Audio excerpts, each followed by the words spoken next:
Vikings, Packers, GMG in the Raw. Dalvin Cook is on fire.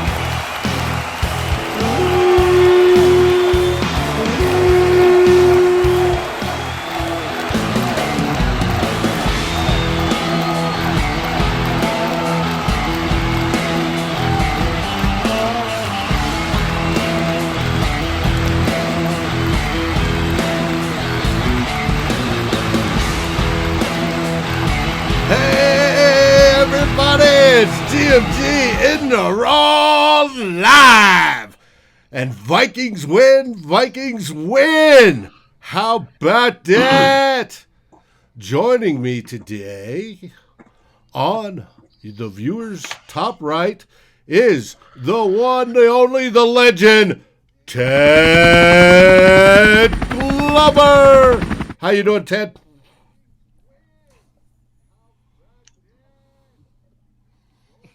Boys, if I was any better, I'd be against the law. Let's light this candle. Yeah! And also joining us today to discuss this show, who always watches it at zero, the one, the only, the base ripper, the Rooster.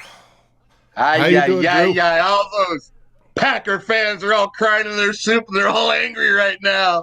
You lost to the Vikings. I love it. And great win. Last but not least, the fabulous, outstanding, miraculous, marvelous Mr. Flip Mazzy. Oh, damn. Let's go. That was easy, boys. Easy W. One player, Dalvin Cook. It's game over. Let's go. Oh, so what everybody think?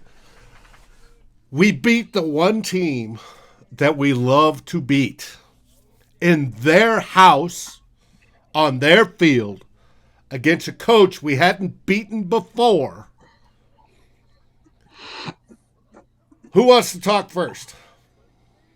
Oh, you got to give us a topic, David. Come on. All right. You want to go first? Let's go with, you started it, Flip. The one-man team, the individual that made the most difference in this game, coming off a groin pull, the re-signed Dalvin Cook. What did you think of Dalvin? Oh, man alive. The man's got the captain's badge on his chest now.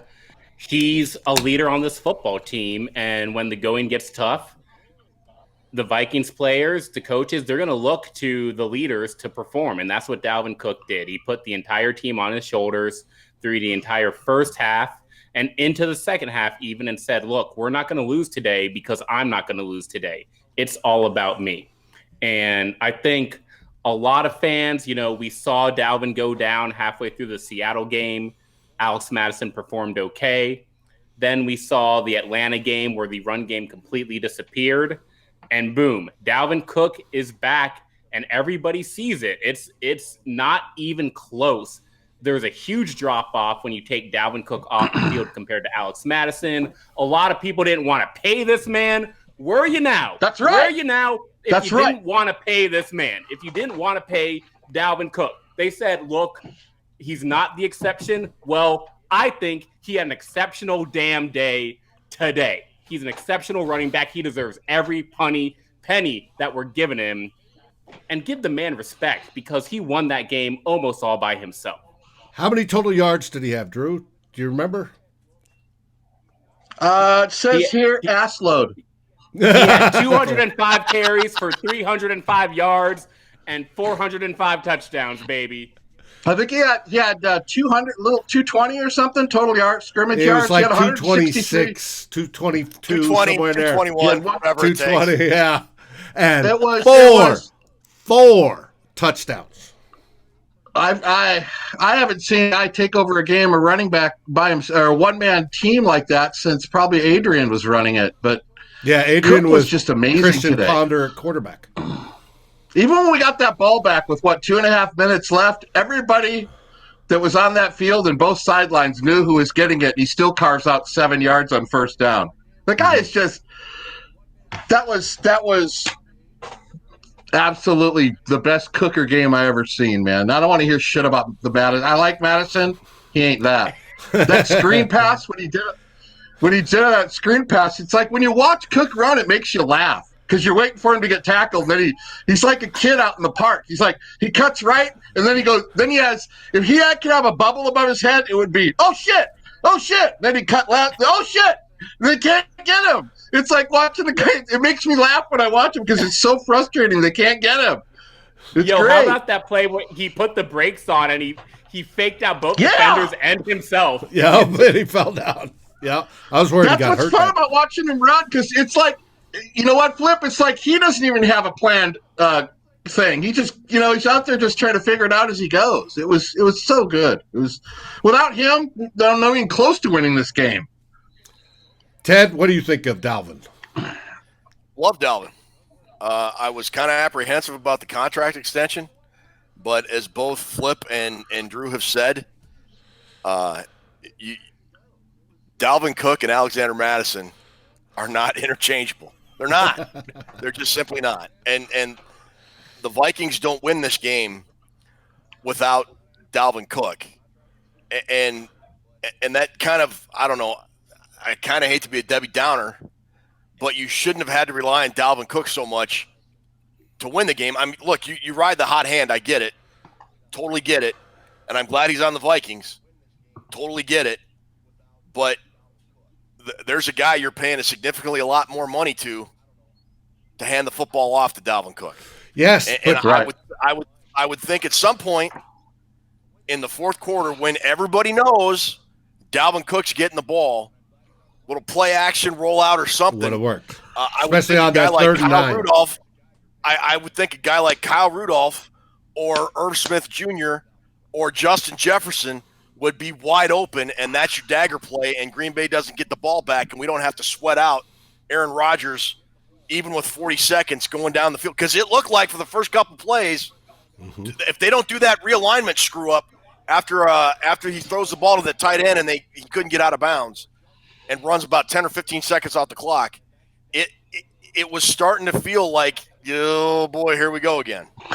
but the Vikings did it. DJ Wonnom with that huge hit to end the game. Oh yes, sweet. It was a good win.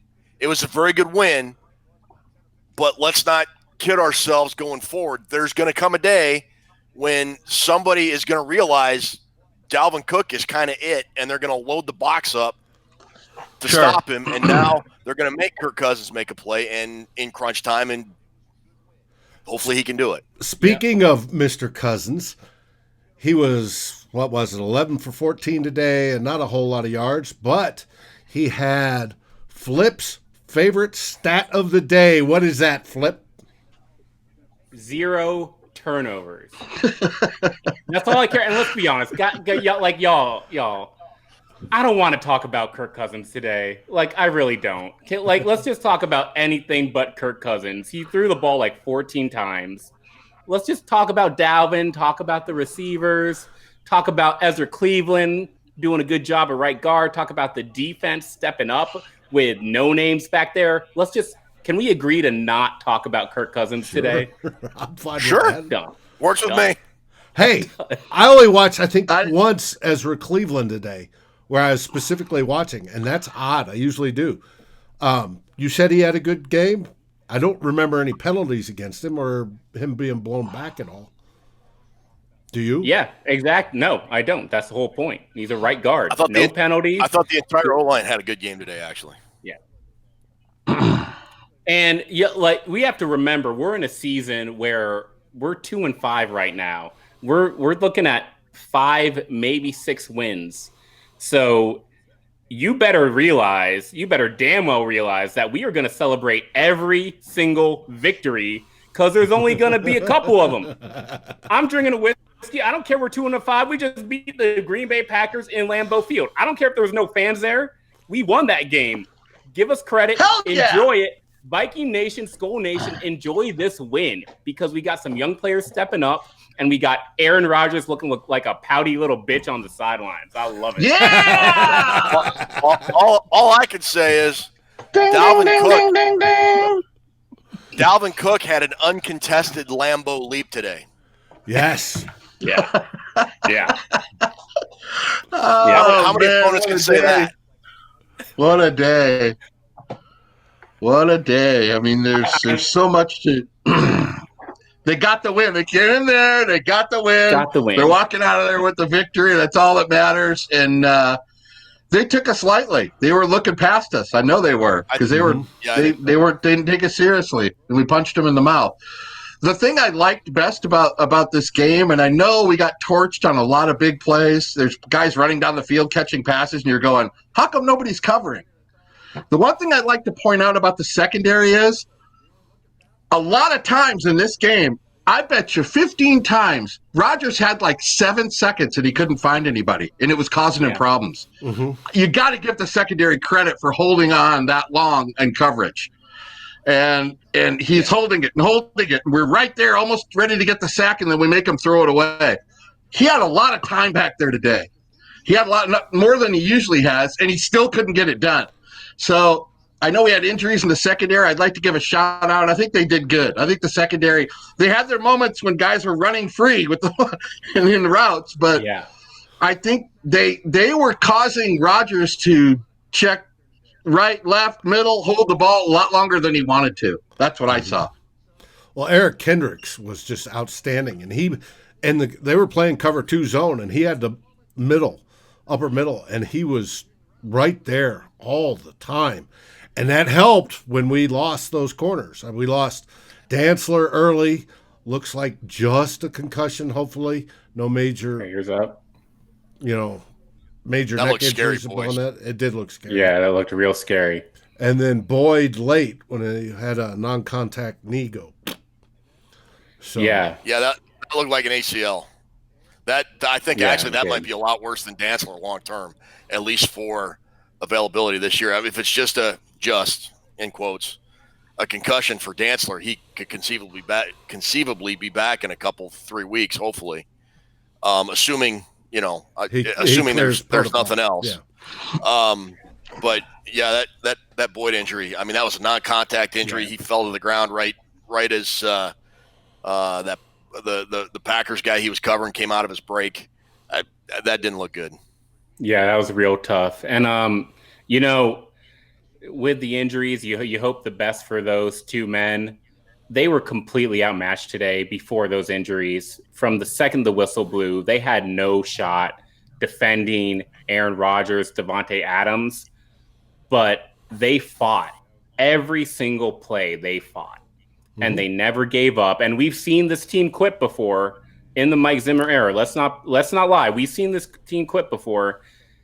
Sure, they had the lead today, but they fought all the way through. We saw 59 minutes of Aaron Rodgers dropping back to pass and no pass rush in his face at all. And still, last play of the game, they're fighting to get that strip sack, DJ Wonnom.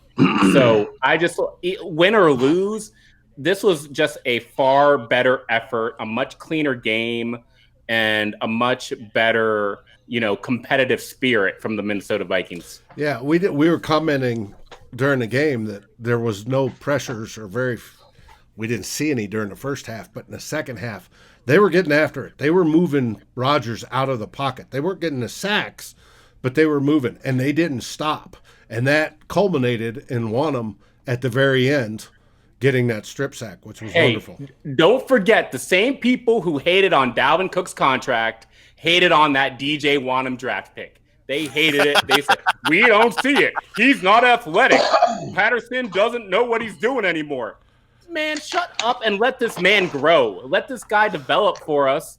Great day today. I'm sure it's got to feel good for him.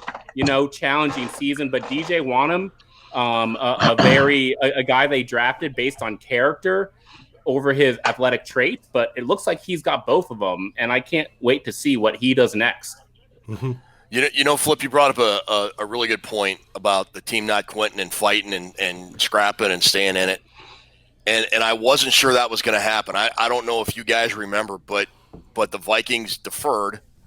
Packers went right down the field and scored. Devontae Adams scored an easy touchdown on Cam Dantzler. And when they came back from commercial, they showed as Dantzler was coming off the field, Zimmer just was kind of holding his arms Gladney, out like, not Dantzler. Or Gladney, whatever. Yeah. Holding his arms out going, what are you doing, man? And there was like not even an acknowledgement from the player that Mike Zimmer was talking to him. And I thought, that doesn't look good.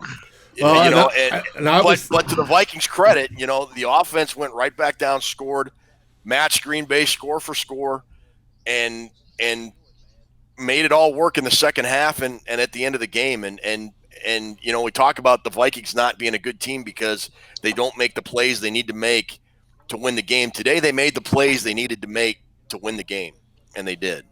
Yeah. Today, for one game this year at least, they were a good team. Well, and I remember that, and we're talking, and it was Gladney, and he walks by, and there was comments made about, well, Zimmer's lost the team. They're not even paying attention. Well, my perspective was, well, that may be the case, but it doesn't point to Gladney being extremely bright if he's not listening to Zimmer, because Zimmer has made some corners throughout his career. You'd want to listen to him, at least to get better. But it didn't matter in the long run. Everybody played their heart out, and that was good, and we got the victory. Now, good win. Can we carry those wins over? Great win. Well, okay, so before we go forward, I got one more comment to make, and this is on my man, Irv Smith Jr. Oh. We got to talk about this wardrobe, man, because he's got. I don't know if y'all noticed this. He's got the helmet with the mouth guard on the helmet, normal football move. But then he's got the mask. Because it's so cold outside. And so like the mouth guard is just dangling around on the front of his helmet, and he's not take the mouth guard off. Or cut a hole in the mask. He looked ridiculous. That's all I'm trying to say. If we got film watchers here, he looked ridiculous. I don't care if he wears a big hat with a pot leaf on it. Just don't commit offensive interference. I mean, he can wear whatever the hell he wants. I wanted to point one thing out before we move forward with the big future of the Vikings. Look at the difference. Look at the difference of Aaron Rodgers week 1 and Aaron Rodgers in this game. Week 1, 32 for 44, 364 yards, 4 touchdowns, and basically did whatever he wanted. Uh-huh. Look at the difference of this game. Lost, confused a lot of times. It was so night and day, the performance of Aaron Rodgers is week 1 to today, that maybe there was some film study done this week because they had him on mark all that week 1. He could have had 9 touchdowns. He was laughing at us. Big difference today. Big difference to make a little bit of adjustment. I think Aaron Rodgers undersold the Vikings. I think he came in here thinking he's all king shit. And the next thing you know, he's going, oh, shit. 5 minutes left and we're down 2 touchdowns. The Vikings had a pretty good defensive alignment today. They had some miscues, but I just wanted to point out, look at the difference of Aaron Rodgers week 1 to today. Totally different. Mm-hmm. Yeah, it was. The Vikings, whatever they didn't do in week 1, they did a lot better today. And I think the performance is even more impressive when you consider their week 1 starting cornerbacks were not in the game. They were injured. You're running Dantzler and Gladney, I believe, as your starters. And then during the game, Dantzler and Kris Boyd got hurt.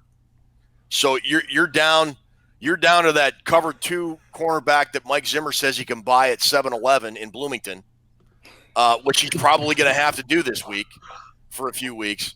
And they held Aaron Rodgers to, I believe, I saw a graphic late in the game. I don't know if it was before that last drive or not, that in the second half, late in the game, Rodgers was 10 of 22 in the second half. Yeah. And that I think you absolutely have to credit the Vikings for making adjustments, which we complain so often that they don't seem to do, that they figured something out and they got it done, and they played one heck of a defensive game in the second half. And Dalvin Cook was a one-man show on offense. That gives Dalvin Cook 6 touchdowns against that team from Wisconsin this year, total, in 2 games. Seems like he's always flashing in that end zone. Man, he had two week 1 and then 4 today. I always look, if you look at this game, the defense, week 1, the defense was put in some really poor situations with the turnovers, backed up on their own 30-yard line, backed up after a safety. I always just look at, is the offense at least playing clean football to give this defense a fighting chance? Because it's already hard enough to start Aaron Rodgers. And I think the offense definitely, they went conservative as hell, y'all. They ran the exact offense that the analytics people will tell you to never run. But for what the Vikings have on offense and for what the matchup was on defense, it was the right move, and it paid off. And we saw young men grow today. Yeah, and based, that offense that the Vikings ran, Flip, I really have a strong inclination that Mike Zimmer and Gary Kubiak are going to want some happy alone time when they get home tonight. Because that is, if they had their way, I'm telling you, if they had their way, that is the game plan the offense would run every single week. So we only won by 6. Ted, do you think that if they lean on Kirk more, do you think this is an easier win? It's not that I think if they lean on Kirk, it'll be an easier win. I'm saying at some point you got to have a plan B. Dalvin is going to be ineffective, whether he's just having a bad day. Defenses figure out what they're going to be doing, and it's going to become incumbent upon Kirk Cousins, the guy you're paying as a franchise quarterback, to play like a franchise quarterback. I mean, if they could do this every week, then you don't need to spend the ungodly amount of money they're spending on number 8. And I know you don't want to talk about him, but I mean, that's just kind of a fact. I mean, so if you want to run with Dalvin Cook and go with this offensive philosophy, that's fine. But then I go back to the other decisions you made in the offseason to end up with the roster and salary cap situation that you currently have with the players on said roster. I'm fine with running this offense if it's effective, but at some point it's not going to be effective. You're going to have guys to lean on to be able to make plays and win games, and the quarterback is one of those key players I would think you would want to have to rely on and make those plays, along with Justin Jefferson and Adam Thielen and the guys the quarterback can throw to. Irv Smith. It's just like, what was it, 2009 with Ponder and Adrian Peterson. Brett Favre was 2009. It was the Ponder Adrian Peterson when we went to the playoffs. Yeah. 2012. 12. Yeah. Yep, 2012. Yeah. I should know that. I was in Kuwait. 2012. You want a cookie? No. You should. Kuwait. I would give you a cookie for that. That's pretty impressive. You should always have a plan A, a B, a C, a D. You shouldn't be predictable and have to be, that's what good football teams do. They have different plans of attack they can use against different teams. If you become one-dimensional, if you're one-dimensional and your plan B works like your plan A, then there's nothing to worry about. But, I'm kind of with what Ted's saying. You take Cook out of the game, the whole thing falls down the drain. It shouldn't, but it does. And that's let's go back. Concerning thing is. Let's go back to late in the game. It was 3rd and 1 from the 45. Yeah. It was, and everybody all 8 people in the stadium, but everybody watching the game, because there were no fans. Everybody knew that the Vikings were going to give the ball to Dalvin Cook. Right. And looks like we lost Ted. Ted's point. Finish Ted's point. I think that was a good sold point. Out on that play. I'm just gonna wait for Ted to come back. Y'all, if you're watching too, let's just wait for Ted. I mean, there he is. There's 5.5 minutes left. We're on the 45. Take it, Ted. 5.5 minutes left. We're on the 45. 3rd and 1. Did I get cut off? Sorry. 3rd and 1. Yeah, you froze. And everybody knew Dalvin Cook was going to get the ball. A good play action shot down the seam to Irv Smith Jr. or Kyle Rudolph keeps that drive alive, and maybe gets the Vikings in field goal range with the win today. I don't know, but eats up even more time off the clock and makes those last second dramatic moments not even a thing. So my I guess my point is, I hate to bring up Ohio State, but they're a team that in situations like that, no, seriously, it's a difference between a really good football team that trusts all of their players and trusts them to make plays in crunch time. They had the exact same situation last night on 4th and 1. They ran a play action seam route to the tight end and went for like 18 yards on a first down. Everybody, conversely, the Vikings today knew Dalvin Cook was going to get the football. The Packers keyed on that, and that was potentially a game-changing moment.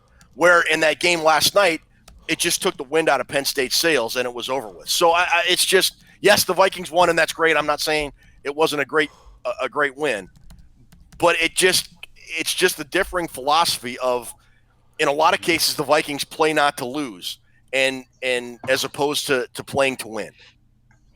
In a lot of cases, and it drives us nuts, and it's not good for at least mine. Well, the problem is the guy I don't want to talk about today because. But we'll skip over him. Let's go to. Yeah. Let's just skip right over.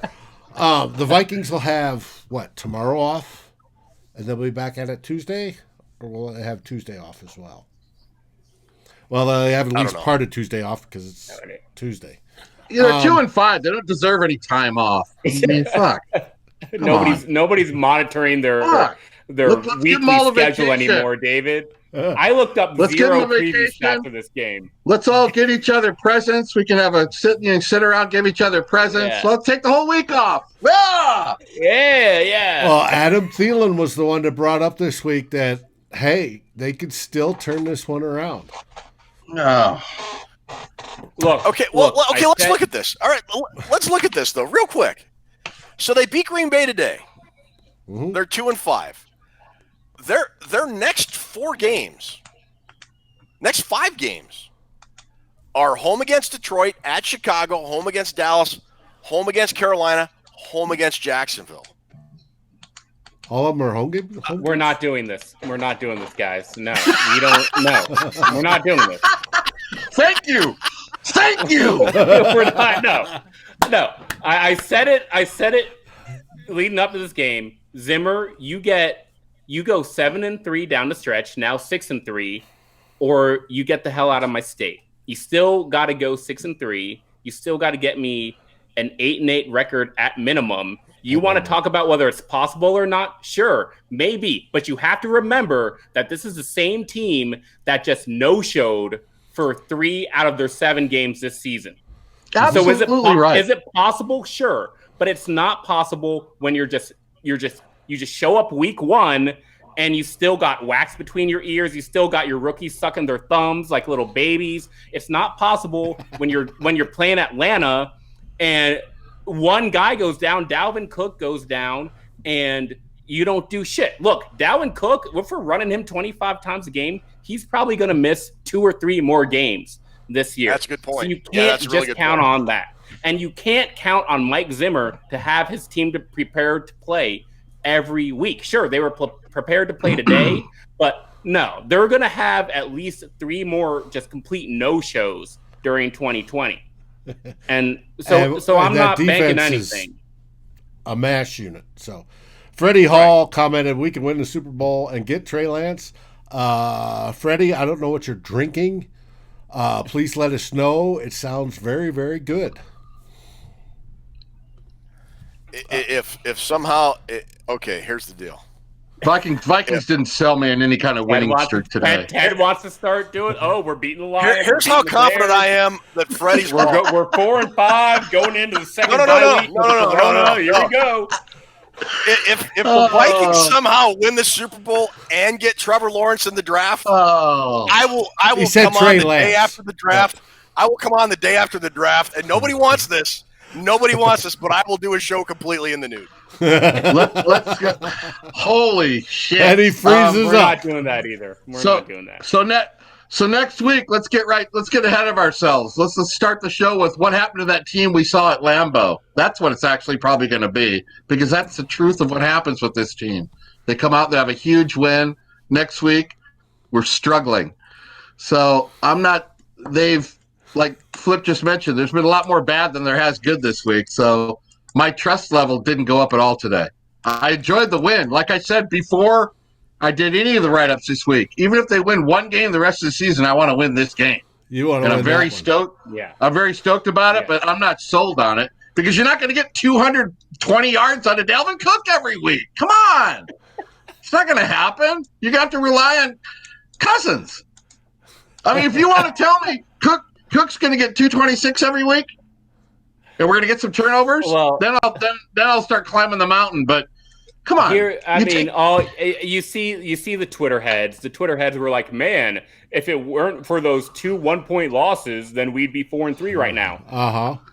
Nobody cares about the 1-point losses. We care about the game where they didn't show up at all. We care about the game where they lost by 11 in week 1. We care about the game where they lost by 17 to the Colts. We care about the game where they lost by 23 to the Falcons. Show up in those games, win 1 or 2 of those games, then you talk about being a competitive playoff team.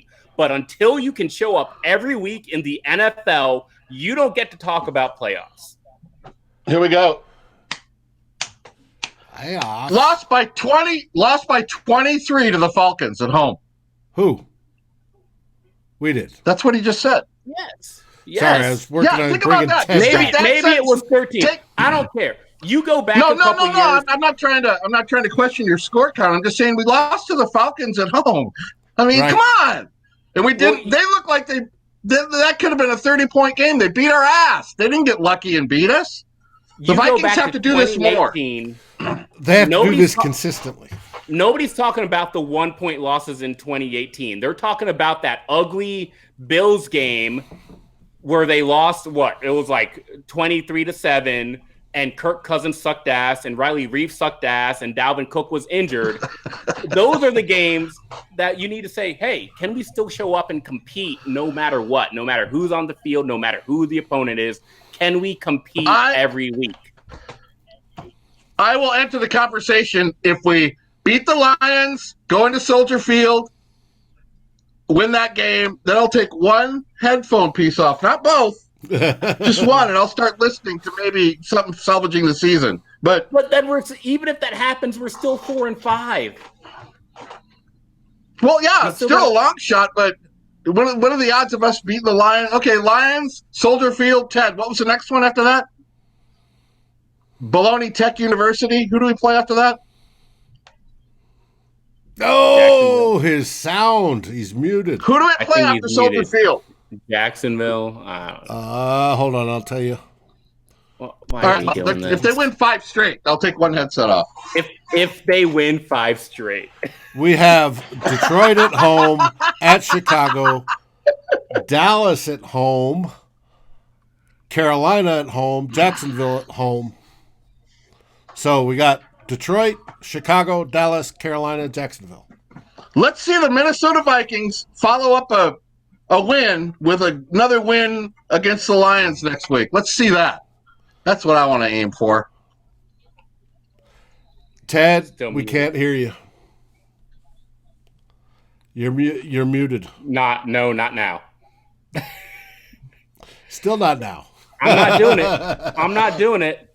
I don't look at playoffs until we're above 500. So they got to win. That's why I just said let's look at the Lions. Let's look at the Lions because we can come out next week and be down 28-3 in the first quarter and go, what the hell happened to that team we just beat Green Bay? I mean, we all know that's a distinct possibility of happening. You think they can beat the Lions? I haven't crunched any numbers yet, but I do think they can beat the Lions. I do. You do. Okay. And I do think they can beat the Lions. I think that's a game where whoever fucks up more loses because that's what it usually is with the Lions. Mistakes usually are very costly in that head-to-head matchup between turnovers, penalties, crucial plays at crucial times. That Stafford gives it away as much as Cousins does. I think they can win that game. And then we'll just have to see what this win does for them. You got Jeff Gladney covering Kenny Golladay and Josh Metellus covering Marvin Jones Jr. Well, they were covering guys. Well, they were. Sometimes they were. They did it today. They did it. Flip. They went up there and beat Sharon and Devontae and those guys. So if they can beat Green Bay, they can beat the Lions. This is the same team that couldn't cover. What was that Titans player's name? Like I know that. Like I'm just saying. I think they can beat the Lions. And Ted's by doing Thursday, I'll his take silent voice treatment. Look at your All right. balls. Well, yes, that works. Freddie Hall says we're going to run the table. No, we're not. Darren Campbell says we're not going into Soldier Field. Todd. Okay, you take the Todd. Can we beat the Lions, Ted Glover?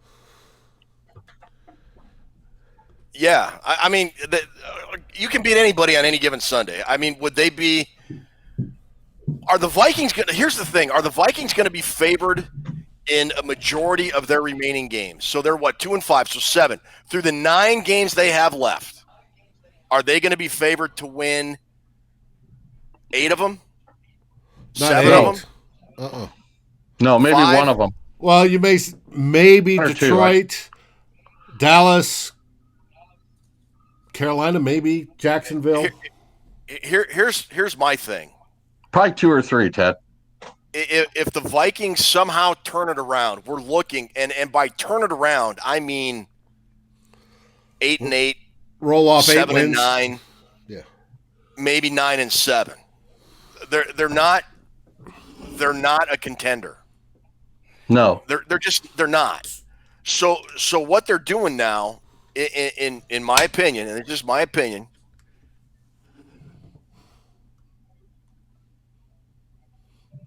It always cuts at like the craziest times. Crucial moment right there.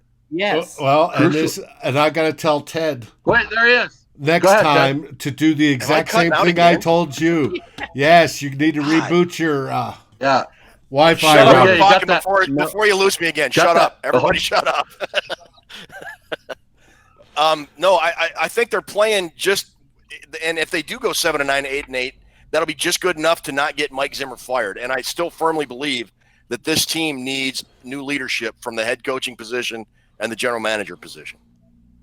Yeah, I agree. It also puts us out of the top 3 quarterback race for the draft. We do the same thing there also. Fire everybody. Yeah. 8-8 would push us back far enough in the draft. We're not getting... We saw a Viking defender jog onto the field, realize he was the 12th man, turn around unfucking real, dude. And trip before he got back off the field. I'm the rookie. Wow. Dalvin Cook makes up for those mistakes. Dalvin Cook does. Yeah, he does. He covers a lot of bad football. Yeah. At least Alex he did Madison? Not so much. Well, and I'm hoping Jefferson and Thielen in better weather conditions. I do think weather played a role today. Balls weren't going up unless it was Rodgers to Adams as much. So it was a bit breezy. I just think they knew that they couldn't trust Kirk Cousins. They finally admitted it to themselves. And they knew that they had to keep the ball out of Aaron Rodgers' hands. And so we got the best strategy, and it worked because Dalvin is a man amongst boys. And if you want to go to the playoffs this year, then you better be some DNA maverick who can clone Dalvin Cook and put him at 3 of the 4 offensive skill position slots. Chad Beebe, another Angel, lost its wings today, even though it was a good third down conversion. Still, there's an Angel who can't fly anymore because that guy's on the field. So let me ask you guys this question. If Dalvin Cook were to get hurt and not play another down this year, would the Vikings win another football game? No. If he misses 4 games from injuries, do the Vikings win those 4 games? No.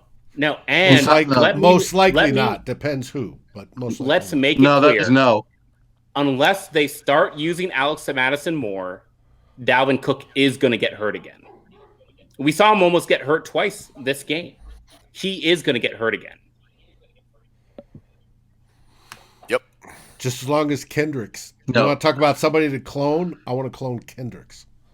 They don't, Ted, they don't have a plan B. They don't win any games without. Madison doesn't have that home run ability that Dalvin Cook has. Dalvin Cook has had it since I've watched.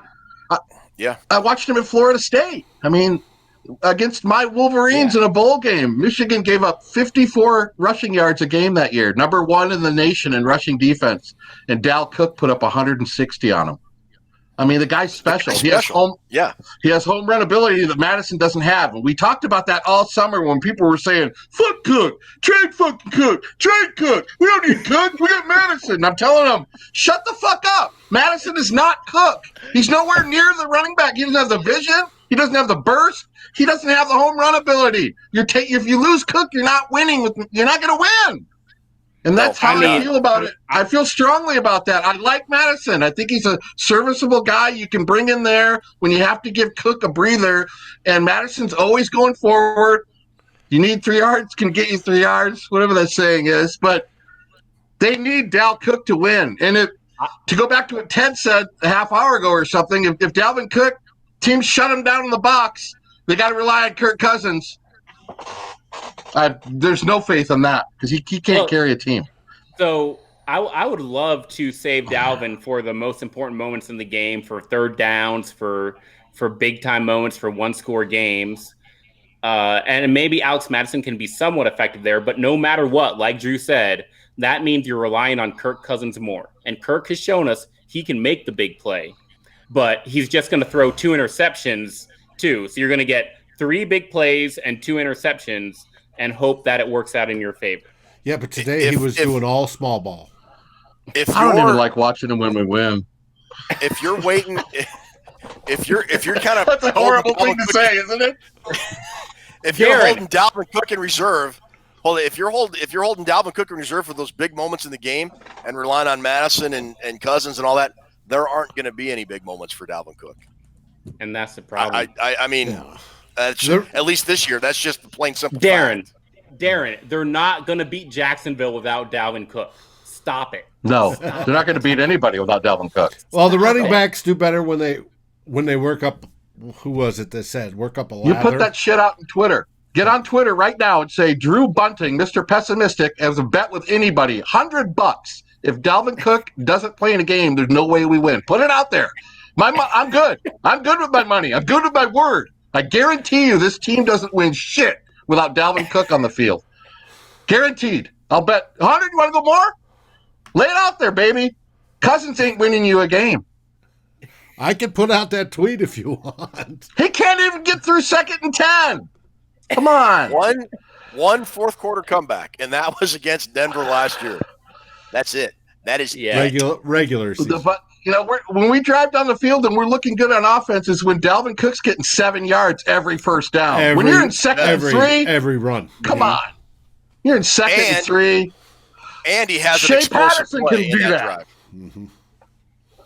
And he I don't want to hear catch anything about With that, we've been on the air quite a while. Is there any last things you'd like to say, Ted? Good win. I think it is. Unfortunately, I think it's the exception, not the rule this year. I wish it was different, but it's a good win over our arch rivals, and I'm going to enjoy it. Beating any day you beat the Packers is a good day. Good job, Smitty. Flip. Last words. Hey, like Ted said, I said it earlier. We may not get many of these W's this year, so enjoy this one. Say please and thank you to your wife as you celebrate this victory. And go vote. I don't care who you vote for, but go vote. Amen. Go vote. Drew? Meow, meow, Viking cow. I have nothing to add. Always a pleasure to be here with you guys. I always learn something every day. Glad Ted joined us today, and it's it's a nice win. It's a nice win. It just feels good to win, especially in their stinky ass urine stadium. Stinky ass shit. Stinky ass. If you think we're going to beat the Lions, it's reverse psychology, y'all. Think we're going to lose every game. That's what you should have learned from this Sunday. And then when you win, you're pleasantly to me about surprised. How we're going to win 4 in a row. Stop it. Stop it. Yeah, Dave, we're not going to start handing out days off either. 2 and 5, 2 and 5, 2 and 5. And Freddie's right. Prayers up for Tiny Dantzler. He'll be back. All right. With that, remember, Vikings win. Vikings win. They beat that team from Wisconsin. Everybody else, Who's that? Please enjoy the rest of your week. If you have friends that cheer from that team, make sure you rub it in and enjoy it. Skol, everybody. Go Who's that announcer that says, "Woo, Vikings win, Vikings win, the Vikings win"? Who's that announcer that does that? DJ Wonnom. Thank you for watching or listening. As always, if you like, subscribe, and ring the bell for notifications. And if you're listening to the podcast, please rate us on your favorite aggregator. Skol, everybody.